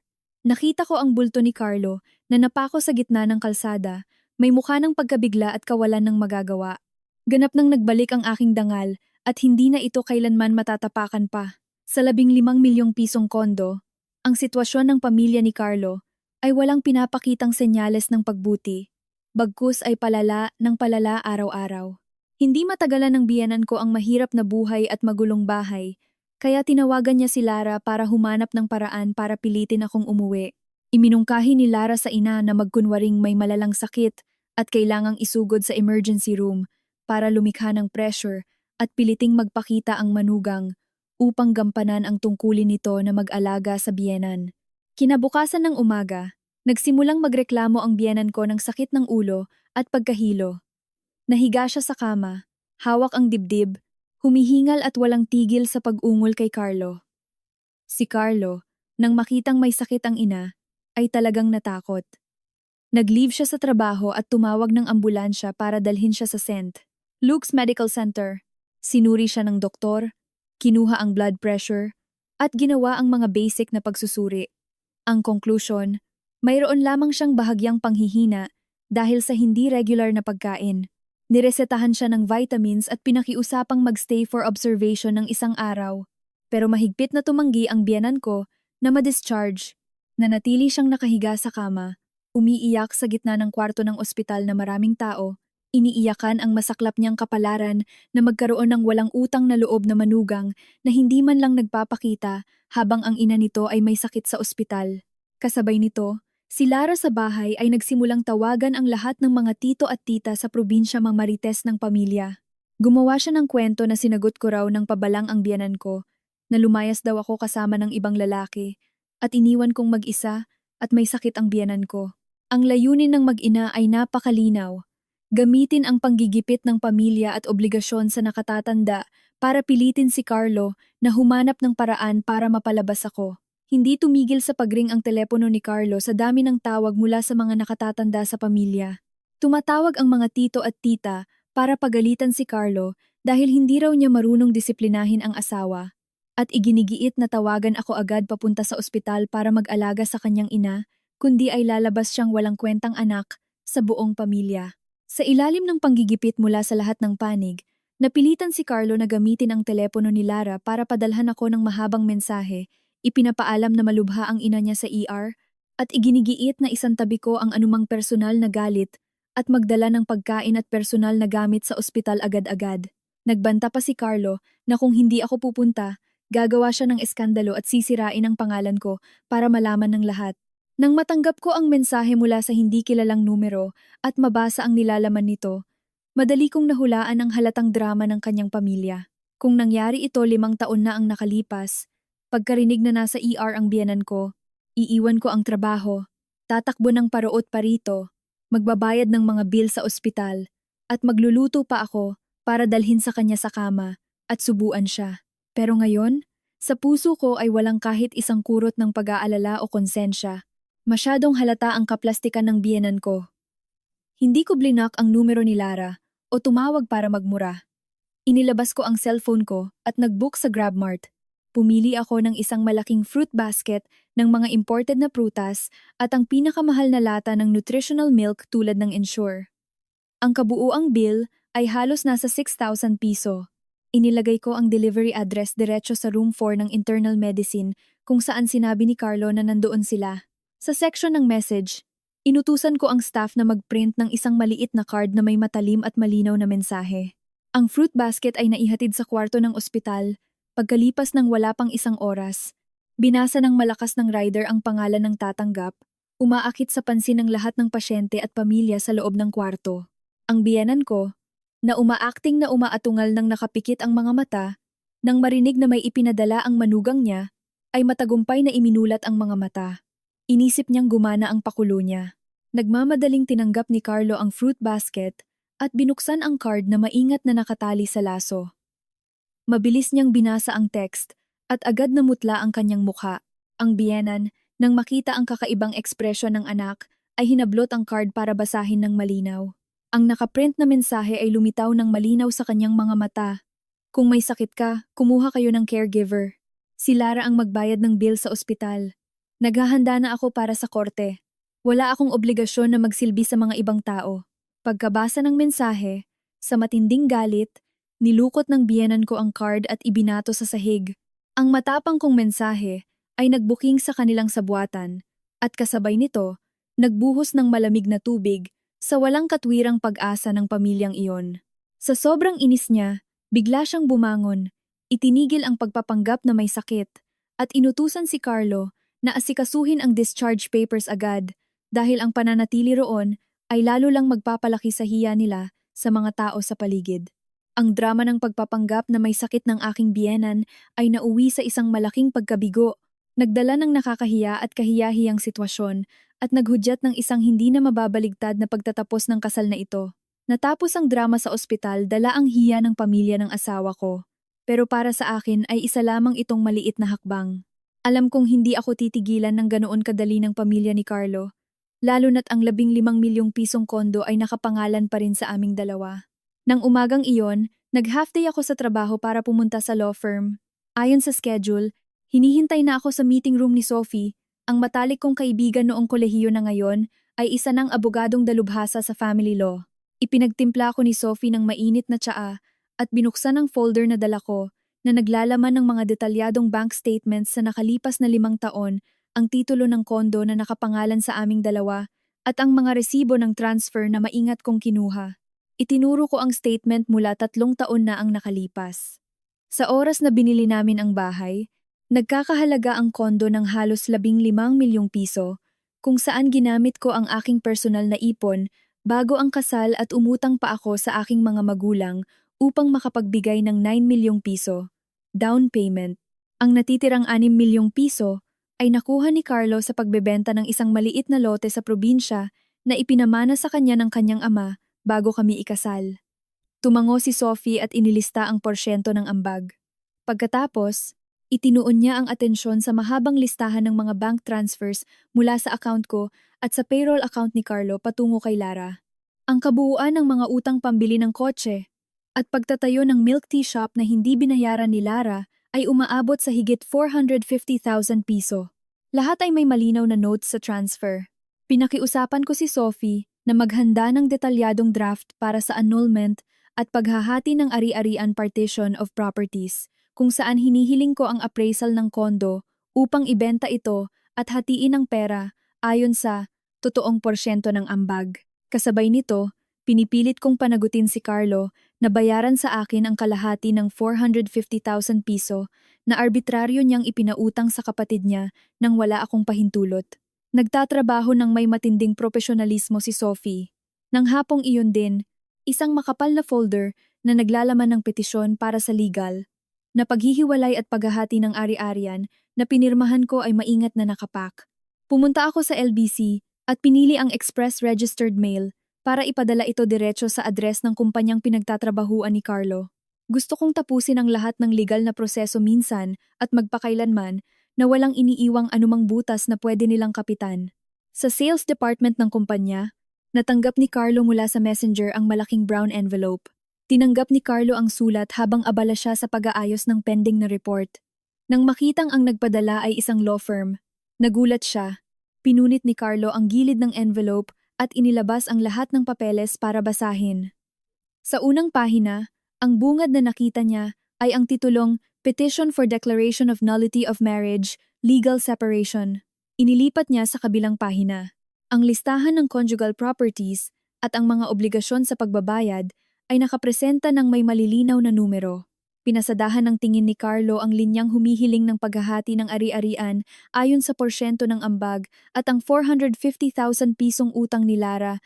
Nagdilim ang kanyang mukha. Hindi kailanman inisip ni Carlo na magiging ganito ako kakwentador at magkakaroon ng napakaraming patunay laban sa kanya. Palagi niyang iniisip na isa akong sunod-sunurang asawa na marunong lang umiyak at magalit ng ilang araw at pagkatapos ay automatikong kakalimutan ng lahat. Ngunit ang malamig na mga papeles na hawak niya ngayon ay direktang bumasag sa kanyang ilusyon. Sumabog si Carlo sa matinding galit na nagpalabo sa kanyang katinuan. Nilukot niya ang petisyon at sa pilitang pinunit ito sa maraming piraso sa gitna ng opisina. Bumulong siya ng mga pagmumura. Sumusumpang hindi siya pipirma sa anumang papeles kailanman. Inisip ni Carlo na kung hindi siya papayag sa paghihiwalay, hindi ko maibebenta ang bahay ni mahahati ang pera at sa huli ay kakailanganin ko siyang hanapin para makipag-areglo. Pero walang alam si Carlo sa batas. Ang pagpunit niya sa petisyon ay walang anumang kahulugan para hadlangan ang legal na proseso na binalangkas ng abogada ko. Ipinakita lang ng aksyong iyon ang kawalan ng kakayahan at matinding takot ng isang lalaki na kani-kanina lang na pagtantong malapit na niyang mawala ang lahat. Nasa loob na ng aking mga inaasahan na hindi pipirma si Carlo. Pinayuhan ako ni Sophie na kalmadong maghintay na tanggapin ng korte ang petisyon. Sa lahat ng ebidensya sa pananalapi na meron ako, higit pa ito sa sapat para sa isang kaso.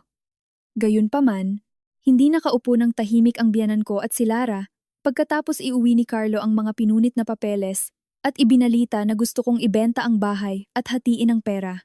Agad na nagwala ang dalawang babae. Masakit para sa kanila na mawala ang malaking ari-ariang iyon at natatakot silang babagsak kay Lara ang utang na 450,000 piso. Iminungkahi ni Lara sa ina na pumunta sa lugar ng trabaho ko para atakehin ako sa isip, gumawa ng eskandalo Tulfo style, at pilitin akong bawiin ang petisyon dahil sa hiya.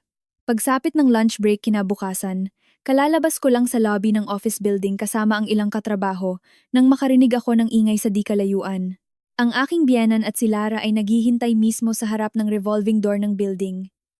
Nang makita akong lumabas, agad na sumugod ang biyenan ko, umupo sa makintab na marble floor. Nagsimula siyang hampasin ang kanyang mga hita at umiyak ng walang mapagsidlan, sumisigaw para marinig ng lahat ng tao sa lobby. Tingnan niyo ang babaeng ito! Itong walang utang na loob na manugang na ito. Nilayasan ang bahay at ginutom ang asawa niya. May sakit ang biyenan niya sa ospital. Hindi man lang niya dinalaw. Ngayon gusto pa niyang ibenta ang bahay dahil sa kasakiman at palayasin kami ng anak ko sa kalsada. Siguradong may kinakasama na siyang ibang lalaki kaya niya sinisira ang pamilya namin ng ganito. Si Lara, na nakatayo sa tabi niya, ay nakisali rin. Dinuduro ang mukha ko, sumisigaw ng mga pangiinsulto. Sinasabing isa raw akong mukhang perang tao na kinukwenta ang bawat sentimo sa pamilya ng asawa ko at ngayon ay sinusubukan pang ibintang sa hipag niya ang utang na hindi raw naman hiniram. Nagsimulang magkumpulan ang mga empleyado ng opisina na pupunta sana sa lunch break, nagtuturuan at nagbubulungan. Ilang security guard ng building ang lumapit para umawat. Pero nagmaldita si Lara at itinulak sila. Inisip nilang ang pagpapahiya sa akin sa harap ng maraming tao ay magbibigay sa akin ng takot para sumuko, pero maling-mali sila. Hindi na ako ang masunurin at tahimik na manugang ng nakalipas na 5 taon. Tumayo ako ng tuwid. Pinapanatili ang pagiging kalmado. Ngumiti ako ng bahagya at lumingon sa head guard. Hayaan niyo silang tapusin ang sasabihin nila. Huwag niyo silang hawakan. Baka akusahan pa tayo ng pananakit. Ako na ang bahalang mag-ayos sa problema ng pamilya ko. Naghintay ako hanggang sa mamaos ang biyenan ko sa kasisigaw at matapos si Lara sa pagbuga ng lahat ng kasinungalingan niya. Saka ko dahan-dahang idinukot ang kamay ko sa bag, nilabas ang iPad ko at binuksan ang screen. Binuksan ko ang folder ng mga screenshot ng mga Viber at Messenger messages. Lumapit ako kay Lara at itinaas ang iPad ng diretso sa harap ng mukha niya para makita ng malinaw ng mga tao sa paligid. Sa mga larawan ay makikita ang mga mensahe ni Lara. Nagmamakaawa na padalhan ko siya ng pera pambili ng mga bag, pang-travel, pati na rin ang mga mensahe kung saan kinukumpirma ni Carlo na kumuha siya ng pera sa savings account namin para ipautang kay Lara pambili ng kotse na may pangakong babayaran kinabukasan. Ang mga petsa at account numbers ng tatanggap ay malinaw at hindi maitatanggi. Si Lara, nang makita ang mga ebidensyang iyon, ay biglang nanigas ang mayabang na mukha, nauutal at hindi makapagsalita. Hindi pa roon nagtatapos. Nag-swipe ako sa isa pang litrato. Isa itong screenshot ng Facebook post ni Lara mula noong nakaraang buwan. Sa litrato, masayang ipinagmamalaki ni Lara ang isang gintong kwintas na iniregalo raw sa kanya ng ina niya. Zinum ko ang litrato. Direktang itinuturo ang pendant na may nakaukit na letrang E na may disenyong ako mismo ang nagpagawa at gumastos ng malaki. Ang mga nagbubulungang tao ay biglang natahimik at pagkatapos ay umalingaw-ngaw ang mga boses ng pandidiri na direktang nakatutok sa mag-ina. Hindi napigilan ng isang katrabaho ko na magsalita ng sarkastiko. Ninakaw ang alahas ng manugang para ibigay sa anak, tapos pupunta dito para manira? Ibang klase ang kapal ng mukha. Ang biyanan ko, nang makitang tuluyang nabunyag ang kaplastikan niya dahil sa post, ay namutla. Awkward siyang tumayo, pinapagpag ang damit niya. Alam na hindi na niya kayang ipagpatuloy ang pagpapanggap na biktima. Nagmamadaling hinatak ni Lara ang kamay ng kanyang ina. Hinawi ang mga tao at tumakas papunta sa Main Street. Iniiwan ang mga tawanan at pangungutya ng napakaraming tao. Ang engkwentro ay nauwi sa isang kahiyahiyang kahihiyan para sa mga nagbalak manira ng iba. Pagkatapos ng matinding pagkabigo sa kumpanya, ang biyenan ko at si Lara, na puno ng galit, ay bumalik sa kondo. Nang hapong iyon, umuwi si Carlo ng napakasama ng timpla. Natenga ang trabaho niya sa opisina dahil hindi siya makapag-concentrate. At bukod pa rito, ay may problema siya sa petisyon ng paghihiwalay na nakabitin sa ulo niya. Pagkapasok pa lang ng pinto, pinalibutan na agad si Carlo ng kanyang ina at kapatid. Nag-unahan ang dalawa sa pagkukwento kung paano ko raw sila ipinahiya sa harap ng maraming tao, ngunit itinago nila ang katotohanang inilabas ko ang mga ebidensya ng mga utang at pagnanakaw. Iginigiit ng biyanan ko kay Carlo, napuntahan ako at sampalin para mabawi ang dangal ng pamilya. Pagkarinig dito, sumabog ng matindi ang galit ni Carlo. Gulong-gulo na nga ang buhay niya, ngayon malalaman pa niyang pumunta ang ina at kapatid niya sa kumpanya ko para gumawa ng eskandalo. Alam na alam ni Carlo na ang trabaho ko ang pinakamalaking ipinagmamalaki ko at bumubuhay sa akin. Ang aksyon na ipahiya ako sa lugar ng trabaho ko ay ang saksak na tuluyang puputol sa anumang huling ugnayan, sumisira sa anumang pagkakataong magkaayos na pilit niyang kinakapitan. Ibinagsak ni Carlo ang bag niya sa sahig ng malakas. Lumikha ng malaking tunog na nagpagulat sa dalawang babae. Dinuro niya si Lara sa mukha, sumisigaw sa galit. Anong kalokohan ang ginawa niyo? Sino ang nagsabi sa inyo na pumunta sa kumpanya niya para gumawa ng gulo? Hindi pa ba sapat kung ano ang kalagayan ng bahay ngayon? Kailangan niyo pang gatungan? Ngayon naihain na niya ang kaso na humihingi ng paghahati sa bahay at nabayaran mo yung 450,000 na inutang mo. Maghanap ka ng pera at bayaran mo siya. Si Lara, nang marinig na hinihingian siya ng pera ng kuya niya, ay naglabas ng kanyang pagiging makasarili. Sumagot siya ng pasigaw. Iniinsulto si Carlo ng malakas, tinatawag siyang duwag, walang silbi dahil hindi marunong magdisiplina ng asawa at hinahayaang abusuhin ang buong pamilya. Idineklara niya na ang perang hiniram niya ay mula raw sa kapatid niya, kaya wala siyang obligasyon na ibalik ito sa hipag niya na sumira ng pamilya. Si Carlo, pagkarinig sa kanyang kapatid na magsabi ng mga walang pusong salita, ay naramdaman ang pag-init ng kanyang dugo. Lumapit siya sa mesa, kung saan may kaunting pagkain at itinabig ang lahat ng plato sa sahig, binasag ito ng malakas. Nag-away ng matindi ang magkapatid, nilabas ang lahat ng kapintasan ng isa't isa para mag-insultuhan. Sinisisi ni Carlo si Lara na isa siyang palamunin at maninira. Iniinsulto naman ni Lara si Carlo tinatawag na nanay's boy, at walang bayag. Nakatayo sa gitna ang biyenan ko, pinapanood ang dalawa niyang anak na sinisira ang isa't isa dahil lang sa kaunting pansariling interes. Napahawak siya sa dibdib at humagulgol. Napagtanto niya na ang pamilyang palagi niyang ipinagmamalaki, na palagi niyang inisip na kontrolado niya ng buo, ngayon ay tuluyan ng nawasak mula sa loob. Nang wala ang pera ko, nang wala ako para sumalo ng lahat ng sama ng loob, ang kanyang panlabas na anyo bilang masayang pamilya ay gumuho agad-agad. Inilagay ni Carlo ang kanyang huling pag-asa sa isang personal na pag-uusap. Salamat sa impormasyon mula sa LBC na nag-deliver ng mga dokumento ng law firm, nahanap ni Carlo ang address ng studio na nilipatan ko. Umuulan ng malakas sa Metro Manila ng gabing iyon. Nagdesisyon si Carlo na maghintay sa ilalim ng ulan sa harap ng entrance ng building, naghihintay ng pagkakataon na makapagpaliwanag. Malapit na ang 9:00 ng gabi nang huminto ang Grab na sinasakyan ko mula opisina sa tapat ng lobby. Binuksan ko ang payong at lumabas na may balak na mabilis na pumasok sa loob. Nang may isang anino na lumabas mula sa isang madilim na sulok at humarang sa daan ko. Si Carlo. Basang-basa siya mula ulo hanggang paa. Nakadikit ang buhok sa kanyang noo. Lukot ang damit at nakadikit sa katawan. Bagsak ang mukha at mapupula ang mga mata dahil sa puyat at desperasyon. Iniunat ni Carlo ang dalawang kamay na sinusubukang hawakan ako sa balikat. Pero mabilis akong umatras ng isang hakbang, pinapanatili ang ligtas na distansya. Nanginginig ang boses ni Carlo na may pinakamalalim na pagmamakaawa na nakita ko. Elena, nakikiusap ako. Patawarin mo na ako ngayon. Alam kong nagkamali ako. Pangako ko, simula ngayon, hindi na kita hahayaang maghirap. Iuuwi ko si Mama sa probinsya. Wala na akong pakialam sa mga problema ni Lara. Ibibigay ko sa'yo lahat ng sweldo ko buwan-buwan para ikaw ang humawak. Gawin mo kung ano ang gusto mo. Bawiin mo na yung kaso sa korte. Pwede tayong magsimula ulit. Nanatili akong nakatayo sa ilalim ng malinaw kong payong, nakikinig sa patak ng ulan na tumatama rito, kahalili ng mga pangako ng lalaking nasa harap ko. Walang emosyon, wala ring anumang pagyayabang sa puso ko. Nang makita si Carlo na ganoon kaawa-awa, sa sandaling iyon, tanging huling awa na lang ang naramdaman ko. Tiningnan ko siya ng diretso sa mga mata at ang boses ko ay pumuputol sa gitna ng ulan. Ang pagkakataon ay ibinigay ko na sayo sa nakalipas na 5 taon. Huwag ka nang pumunta rito bitbit ang mga walang kwentang pangako ngayon. Hindi na magbabago ang tunay mong pagkatao. Yung 8,000 pisong pagkain na tinapon nyo sa basurahan. Parang pagmamahal ko sayo yon. Kapag nadumihan na, hindi na pwedeng kainin ulit.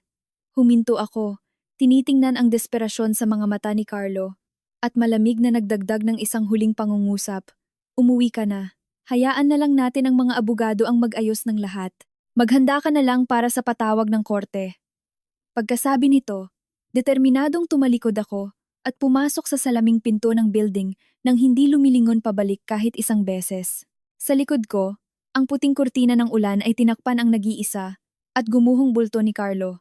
Ang mga pagmamakaawa sa ilalim ng ulan ay hindi kayang iligtas ang isang kasal na matagal ng patay. Ang pinto ng aking kinabukasan ay bukas na bukas at wala nang karapatan si Carlo na pumasok sa aking maliwanag na mundo kahit isang segundo pa.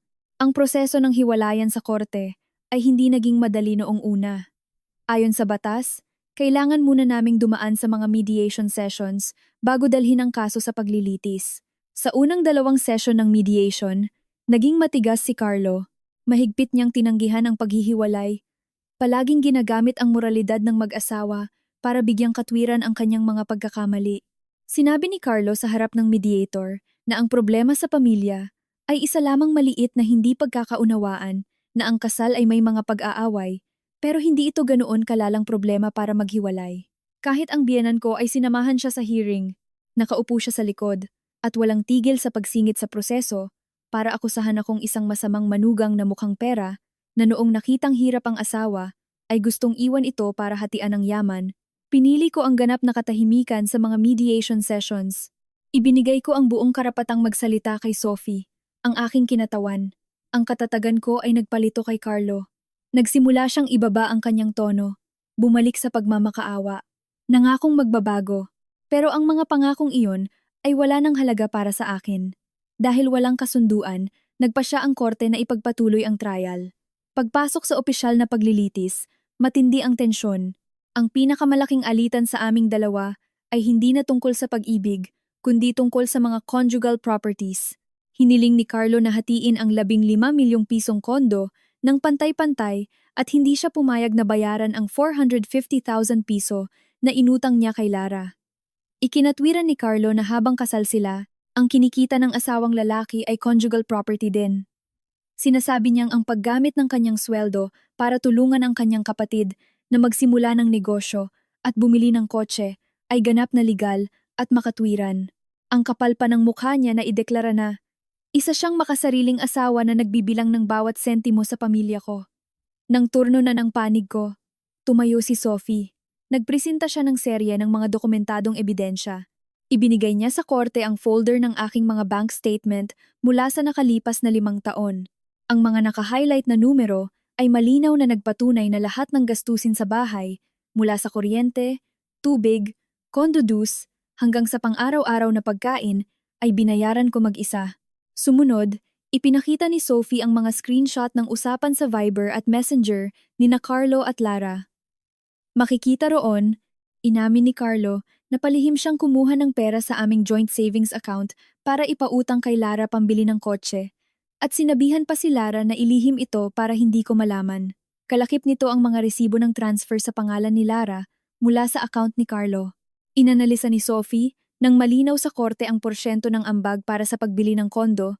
Nagpakita ng mga dokumento na nagpapatunay na ang 9 milyong piso na ginamit ko bilang down payment ay mula sa ipon ko bago ikasal at hiniram ko sa mga magulang ko. Gayunpaman, ang pangunahing punto ay ang utang na 450,000 piso. Bago magdesisyon ang korte, humingi ng permiso si Sophie para direktang tanungin ang respondent. Tumingin siya ng diretso kay Carlo at ang kanyang matalim na boses ay malinaw na umalingaw-ngaw sa loob ng korte. Mr. Carlo, may sapat na patunay ang aking kliyente na nanghiram ng pera ang iyong kapatid na may petsa ng pagbabayad, ngunit sinadya niyang takasan ang kanyang obligasyon. Kung ngayon ay hindi ka kusang papayag na ibawas sa bahagi mo sa ari-arian upang ibalik ang 100% ng perang iyon sa aking kliyente, magsasampa kami agad ng kasong estafa laban kay Lara sa pulisya. Sa mga ebidensyang ito, madaling makakasuhan ng kriminal ang kapatid mo dahil sa panloloko, fraud, swindling. Hindi biro ang kasong kriminal. Sana ay pag-isipan mo itong mabuti. Pagkarinig sa mga salitang kasong kriminal, estafa, at sa posibilidad na makulong ang kapatid niya, agad namutla ang mukha ni Carlo. Alam na alam niyang walang kakayahan si Lara na magbayad at hindi rin niya kayang tumayo lang doon at panoorin ang kapatid na makulong. Ang psychological na atake ni Sophie ay napakatumpak. Tinamaan ng diretso ang kahinaan ni Carlo. Sa ilalim ng matinding pressure, tuluyang gumuho ang pekeng kumpiyansa ni Carlo. Tumulo ang pawis sa kanyang noo, napilitan siyang yumuko at tanggapin ang kasunduan doon din mismo sa korte para iligtas ang kapatid niya. Hindi niya inasahan na ang babaeng palaging nakakulong sa kusina ay kayang maghanda ng ganoon kaperpektong legal na counter-attack. 2 linggo pagkatapos ng matensyong paglilitis, opisyal na nagpatawag ang korte para ibaba ang desisyon. Ang loob ng korte ngayon ay mas tahimik kaysa dati. Kami lang ni Sophie, Carlo, at ilang tauhan ng korte ang naroon. Hindi dumating ang biyenan ko. Marahil napagtanto na niya na ang lahat ng pagod niya sa paggawa ng eskandalo at pagpapanggap na biktima ay walang kwenta sa harap ng batas, o sadyang ayaw niya lang masaksihan kung paano matatalo ang paborito niyang anak. Nakaupo si Carlo, isang hilera ang layo sa akin. Mukhang pagod na pagod at bagsak ang mga balikat. Sa buong session, hindi siya naglakas loob na iangat ang kanyang mukha para tingnan ako kahit isang beses. Binasa ng judge ang desisyon ng malinaw. Bawat salita ay umaalingaw-ngaw kasama ng higpit ng batas. Pinabura ng korte ang aking petisyon para sa annulment, legal separation. Kinikilalang ang sitwasyong mag-asawa namin ni Carlo ay umabot na sa malubhang estado. Hindi na maaaring magpatuloy ang pagsasama at hindi nakamit ang layunin ng kasal tungkol sa mga ari-arian. Inutos ng korte ang proseso ng pagbebenta. Ang pera mula sa pagbenta ng bahay, pagkatapos ibawas ang legal fees, ay hahatiin ayon sa porsyento ng ambag na napatunayan ni Attorney Sophie. Dahil dito, babawiin ko ang aking orihinal na puhunan na 9 milyong piso kasama ang proportional share sa kita base sa current market value ng kondo na naging 15 milyon na. Tungkol sa utang na 450,000 piso. Sa halip na ihiwalay sa isang civil case na uubos ng oras, pinansin ng korte ang voluntaryong kasunduan ng magkabilang panig mula sa nakaraang hearing upang protektahan ang kapatid mula sa kasong kriminal. Kusang pumayag si Carlo na ibawas ang 225,000 piso kalahati ng utang ni Lara dahil joint ang pera mula sa kanyang bahagi sa property para ibalik sa akin. Ang halagang ito ay kinonsidera bilang pagbabayad ng kalahati ng perang arbitraryo niyang kinuha para ibigay sa kapatid. Ang desisyong ibinaba ay ganap na patas, transparent, at lubos na nagprotekta sa aking mga lehitimong karapatan. Pagkarinig sa hatol, napasubsob si Carlo at napahawak sa ulo. Natalo siya ng tuluyan sa legal na labanang ito, walang nakuha, kahit anong pakinabang na walang katwiran. Ang lahat ng plano niyang gamitin ang pera ng asawa para buhayin ang pamilya niya ay naglaho na parang bula. Nanginginig na pumirma si Carlo sa dokumento ng pagtanggap ng hatol. Kabaligtaran ng kaawa-awang anyo ni Carlo. Kalmado akong pumirma sa kumpirmasyon. Ang pirma ko ay matigas at elegante. Pagkatapos ng proseso, tumayo ako, nagpasalamat sa korte at lumabas ng kwarto. Ang makapal na pinto ng korte ay bumukas. Sasalubungin ang matinding sikat ng araw ng tanghali. Sariwa at malinis ang hangin sa labas. Bumaba ako sa mga hagdanang bato, nakaramdam ng ginhawa na gumapang sa buong katawan ko. Ang malaking bato na nakadagan sa dibdib ko sa nakalipas na 5 taon ay tuluyan ng natanggal. Hindi na ako manugang ng makasariling inang iyon. Hindi na ako asawa ng mahinang lalaking iyon. Nakalaya na ako gamit ang sarili kong mga kamay. Sinundan ako ni Carlo hanggang sa malawak na parking lot sa harap ng korte. Huminto siya at tinawag ang pangalan ko sa mahinang boses. Lumingon ako para tingnan ang taong dati kong nakasama sa iisang kama at unan, ngayon ay gamit ang malamig na tingin ng isang estranghero. May gustong sabihin si Carlo. Gumagalaw ang kanyang mga labi pero walang lumalabas na salita. Tiningnan niya ang napakaayos kong pananamit, ang kumpiyansa ko, at ang mga determinadong mata ko. Siguro, sa sandaling iyon, talagang naramdaman ni Carlo ang sakit ng pagkawala. Napagtanto niya na siya mismo ang nakawala sa isang asawang ibinigay ang puso at kaluluwa para sa pamilya. Nawalan siya ng isang buong tahanan na pinapangarap ng maraming lalaki, pero huli na ang lahat. Ngumiti ako ng bahagya, isang plastik na ngiti na walang halong anumang emosyon. Pagkatapos, tumalikod ako at dumiretso papunta sa kotse ni Sophie na naghihintay sa akin. Ang likod ko ay nagmartsa ng may dangal patungo sa isang bukas na kinabukasan, iniiwan ang isang madilim na nakaraan na hindi na mauulit kailanman. Kalahating taon na ang nakalipas simula noong makuha ko ang hatol mula sa korte. Ang buhay ko ay napunta na sa isang ganap na bagong kabanata. Mabilis na naibenta ang dating kondo sa pamamagitan ng broker, at sa nakuha kong patas na hatian ng pera, pati ang ibinayad ni Carlo, nagkaroon ako ng napakalaking puhunan. Ginamit ko ang bahagi ng perang ito para tuluyang bilhin ang studio unit na nirentahan ko sa Kapitolyo. Opisyal na akong tumira sa lugar na talagang akin, walang nagbabantay, walang mga makalumang patakaran na ipinipilit. Puno ng liwanag at mga luntiang halaman ang espasyo ko. Pinalaya mula sa walang katapusang siklo ng mga gawaing bahay, ibinuhos ko ang buong oras at lakas ko sa karera ko. Ang matinding konsentrasyon ay nagdala ng mga hindi inaasahang resulta. Ang malaking communication project na pinamunuan ko ay nagtagumpay ng husto, nagpasok sa kumpanya ng mga kontratang nagkakahalaga ng milyon-milyong piso. Sa quarterly meeting ng kumpanya, opisyal akong itinalaga ng board of directors bilang sales director na may malaking dagdag sweldo at bonus. Ang pagkilala ng mga boss at respeto ng mga katrabaho ay isang napakahalagang regalo para sa aking walang sawang pagpupursige. Bilang reward sa sarili ko sa promotion, nagdesisyon akong bumili ng kotse. Pumili ako ng isang Mazda 3 na kulay soul red, modernong disenyo at fully equipped. Nang kunin ko ang kotse sa dealership hawak ang smart key, naging proud ako sa sarili ko. Hindi ito hiningi kaninuman. Hindi ito nakasalalay sa mood ng asawa ko o biyenan ko, kundi bunga ng pawis at pagsisikap ng isang babaeng malaya sa pinansyal. Dahil may sariling kotse, ang mga business trips o weekend getaways, kasama ang mga kaibigan, ay naging mas komportable at masaya kaysa dati. Nagplano ako ng mga short trips abroad, sa Europe. Nakadiskubre ako ng mga bagong lugar. Kumain ako ng masasarap na pagkain. Nag-ipon ako ng mga picture na may pinakamasaya kong ngiti. Pagdating ng December, nag-organize ang kumpanya ng year-end Thanksgiving party para sa mga kliyente at parangal para sa mga outstanding employees sa isa sa pinakasikat na 5-star hotel sa Manila, ang Manila Peninsula. Nang gabing iyon, pumasok ako sa ballroom sa ilalim ng mga hinahangang tingin ng lahat. Pumili ako ng isang emerald green na silk evening gown. Off-shoulder ang disenyo na nagpapakita ng kurba ng katawan ko. Nakapusod ng maayos ang maikli kong buhok, tinernuhan ng mga kumikinang nahikaw at eleganteng makeup. Nang tawagin ang pangalan ko sa stage para tanggapin ang Outstanding Employee of the Year Award, umakyat ako sa hagdan na may pulang carpet ng buong tapang. Nakatayo sa harap ng daan-daang camera flashes at malakas na palakpakan, ngumiti ako. Inangat ang baso ng red wine at humigop.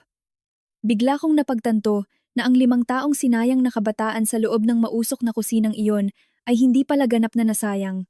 Isa itong napakahirap na kurso na nagturo sa akin na maging matapang, na makita ang sarili kong halaga. Ang mga sugat ng nakaraan ang humubog sa matatag, matapang at nagniningning na Elena ngayon. Ang kalayaan, sa pinansyal man at sa kaluluwa, ay nagbigay sa akin ng pinakamahalagang pribilehiyo, ang karapatang malayang piliin ang sarili kong kaligayahan. Habang nag-enjoy ako sa mga nagniningning kong araw sa tuktok ng aking karera at kalayaan, ang mga taong malupit na tumapak sa kabaitan ko ay nakakatikim na ngayon ng mapait na katotohanang tinatawag na karma. Pagkatapos ng hiwalayan at pagbenta ng kondo para hatiin ang pera, kaunti na lang ang natanggap ni Carlo dahil ibinawas doon ang kalahati ng utang ni Lara. Dahil walang sapat na pera para bumili ng bagong bahay, napilitan siyang umupa sa isang maliit at mainit na kwarto sa loob ng isang masikip at masukal na eskinita sa Caloocan. Napilitang sumama sa kanya ang biyenan ko sa isang pamumuhay na puno ng kakulangan. Ang pagkabigla mula sa pagkawala ng kanyang masayang pamilya, dagdag pa ang problema sa pera, ay nagdulot ng depresyon kay Carlo. Bumaling siya sa alak para lunurin ang problema niya. Araw-araw, pumapasok si Carlo sa trabaho ng lutang at amoy alak. Walang tigil siyang nagkakamali sa trabaho. Sa ika-4 na buwan matapos ang hiwalayan, hindi na kinaya ng management ang pangit na ugali ni Carlo at tinanggal na siya sa trabaho. Dahil walang trabaho, tuluyan nang nagpadausdos si Carlo sa bangin ng desperasyon. Maghapon siyang nagkukulong sa mainit na kwarto, nagpapakalunod sa murang alak. Hindi pa roon nagtapos ang trahedya. Ang biyenan ko, na sanay sa komportableng buhay, ay kumakain na ngayon ng hindi masustansya at nakatira sa nakakasakal na paligid, kaya mabilis na bumagsak ang kalusugan niya.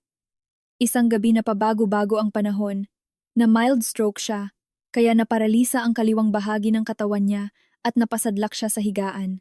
Ang tanging inaasahan sana niya sa mga panahong iyon ay ang pinakamamahal niyang anak na si Lara.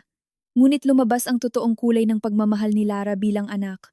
Palaging nagdadahilan si Lara na busy sa mga bata o sa negosyo ng asawa niya, kaya bihira na siyang bumisita sa ina. Kapag pumunta man siya minsan sa bulok na nirentahang kwarto ng kapatid niya, nagdadala lang siya ng kung ano-ano.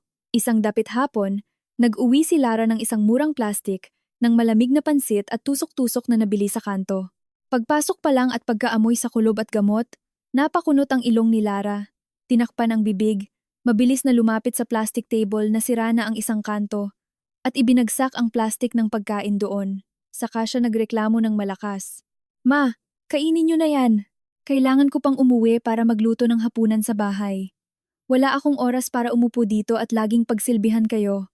Nasaan ba si kuya? May inang may sakit, hindi man lang maalagaan buong araw. Laging lasing. Sabi ko naman sa inyo umuwi na kayo sa probinsya para maluwag. Pinilit niyo pa ring magstay dito sa syudad, tayo-tayo lang ang nagpapahirapan." Pagkasabi nito, hindi man lang nag-abala si Lara na magtanong kung anong masakit sa ina niya. Hindi rin siya nagbigay ng tubig para inuman ng gamot. Tumalikod siya, kinuha ang gamit at umalis.